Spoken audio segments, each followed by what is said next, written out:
भागामध्ये मोठ्या प्रमाणात झाली, त्याच्यामध्ये आमच्या शेतकऱ्याचं आत्ता जे नुकसान झाले त्याला तुम्हाला ₹1 सुद्धा मिळणार नाही अशा पद्धतीचा कायदा भारी मताने तिथून निवडून आलेलो आहे। आणि काय म्हणतात की आमचा DNA ओबीसीचा आहे।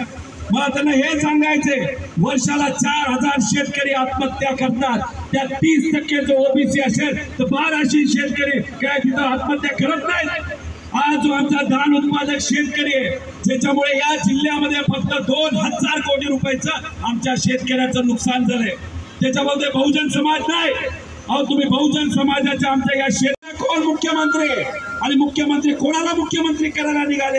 आम्हाला काय घेणं देणं नाही, आम्हाला काय घेणं देणं। आमचा शेतकरी जगला पाहिजे, आमच्या शेतकऱ्याचा पोरगा जगला पाहिजे, आमच्या शेतकऱ्याची मुलगी तिथे जगली पाहिजे।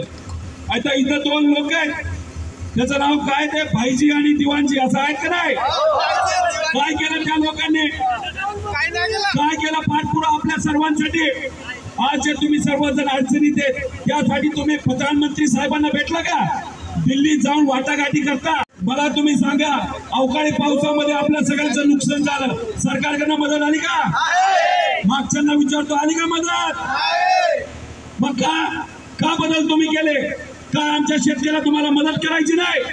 त्याच्याच बरोबर तुम्ही जे काय विम्यामध्ये निकष बदलले, जो अतिवृष्टी या भागामध्ये, या जिल्ह्यामध्ये, या तालुक्यामध्ये होते, पूर्वी याच्यासाठी आपल्याला मोबदला मिळत होता, पण या सरकारने विमा कंपनीशी हात मिळवणी करून निकष बदलले आणि आता जो